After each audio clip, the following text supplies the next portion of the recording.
Number 15 on our list is Ariana Grande and Sweetener. 3 albums into her career, Ariana Grande didn't give us a personal sound aside from her trademark showbiz-flavored soprano.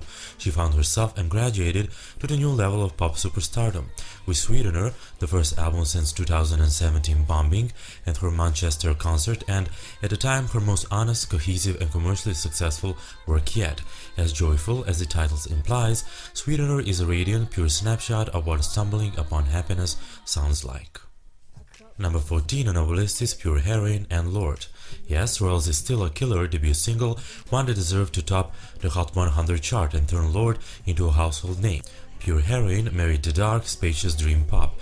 Pure Heroine's enchanting sound, but Lord's vision conjured striking meditation of young love, alienation of the social norms, and in between, creating one of the most impressive debut LPs in pop history. Number 13 on our list is Billie Eilish, When We All Fall Asleep, Where Do We Go? Across the second half of 2010's, teenage Billie Eilish expanded her sphere of influence by the time she released her massively hyped debut, Pop Culture at Large. Part rap without rap, part ASMR core whisper pop, the sound of Eilish early releases hinted at a rival fully realized on her debut LP and the resurrection of Avril Lavigne's skater boy era fashion aesthetic. It's hard to imagine any album for 2010's shaping the sound of pop entering 2020s more than this one. Number 12 on our list is Lana Del Rey, Born to Die. Lana Del Rey made her polarizing full-feature debut with a Born to Die, and we haven't stopped talking about it since. Lead single, video game, and as well as stunning follow-ups, Born to Die, Blue Jeans, Summertime Sadness, and National Anthem, together painting a picture of a complicated American dream and a complicated woman singing about it. And most important, after Born to Die, Del Rey would continue flipping the controversial narrative, ensuring that as soon as the media created a box for her, she would no longer fit in it. Number 11 on our list is Katy Perry and Teenage Dream. After making quite a provocative statement with her number 1 hit song, I Kissed a Girl, the rebranded Katy Perry took her fearless pop power to the next level. In 2010's Teenage Dream, first 5 singles reached number 1 on the Hot 100, making her the first artist since Michael Jackson to send 5 songs from one album to the summit. Its deluxe version produced another number 1 hit single, Part of Me, and number 2 peaking with Wide Awake, further proving that Perry was a pop force to be reckoned with, which she continued to be a nearly decade later. Number 10 on our list is Florence and the Machine's Ceremonials. There is a point marked on the Shake It Out, the rousing first single from Florence plus the Machine's second studio release, when to swelling guitars, organs and strings and staccato percussions, and Florence Welch, a great siren of a voice lock-up in a battle over which one is going to launch itself first into the stratosphere. It is a contest that plays out at least once of each of Ceremonial's perfectly produced 12 tracks. Number 9 on our list is Taylor Swift with 1989. With 1989, Taylor went completely to pop, and it was big, bright and fun even in her most love-horn moments. Her experiment proved fruitful, as shedding her younger skin and going for broke with her new identity would lead not only for her best opening sales and biggest pop hits to date, but her second Grammy Award for the Best Album of the Year. Swift also learned to embrace her detractors, and with tunes which Shake It Off and Blank Space, where she took criticism for her public persona and turned them on their head, constructing a delightful psychotic version of herself in one of her best songs ever. Number 8 on our list is Beyoncé for Beyoncé. Beyoncé surprise dropped her eponymous 5th album, simultaneously setting the internet on fire, setting new metrics of success for out-of-nowhere album release model, and with 14 tracks setting the mold for more politically aware, sexually confident, and altogether provocative Queen Bee. Dipping more heavily into hip-hop production and songs themselves, Petition, Drunken Love, and Flawless among them were similarly involved, with the album spanning a whopping 185 weeks on the Billboard 200. Number 7 on our list is Ariana Grande and Thank You Next.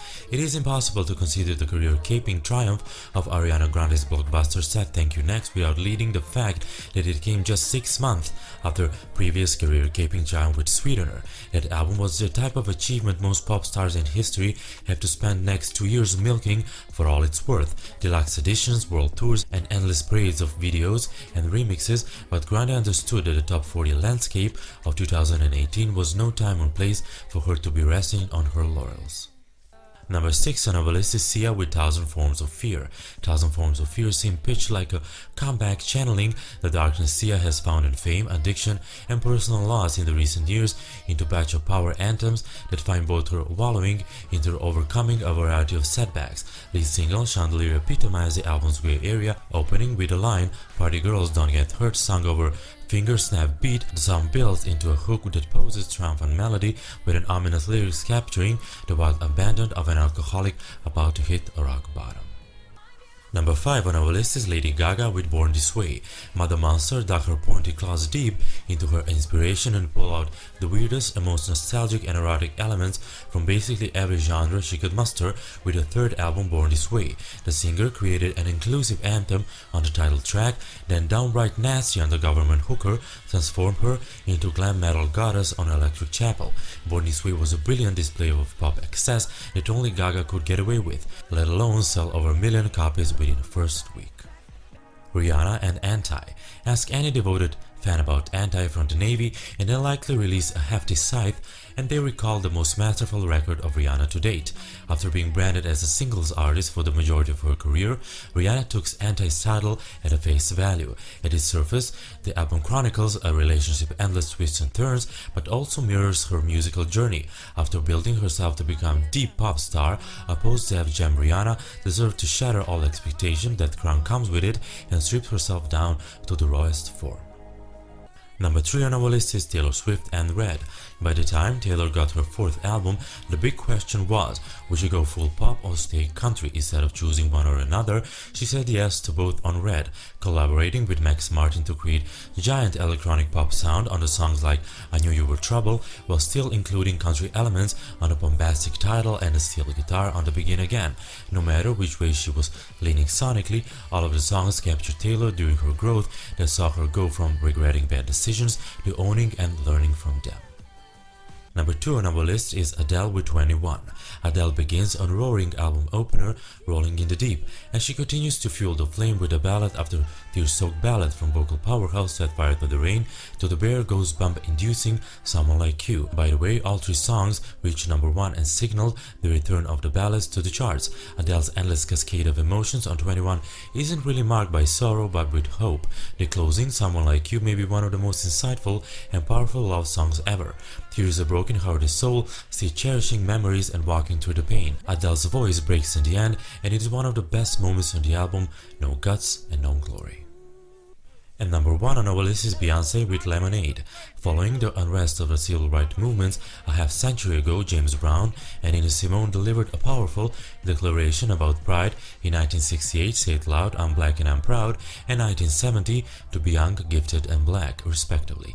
Then, in 2016, at the apex of the Black Lives Movement and Me Too movement, Beyonce raised the ante of that manifesto for the next generation, in particular black females, with her number 1 sixth album. Using her own marital issues as a catalyst, she explored personal and political themes on the studio visual album, ranging from heartbreak, revenge, forgiveness, and the redemption to self-love, racism, classism, and black culture and feminism. If you like this video, be sure to subscribe, follow me on my Instagram account, and support our channel by becoming a patron on Patreon, and with a bunch of rewards help us creating together a great content with your favorite artists. Bye!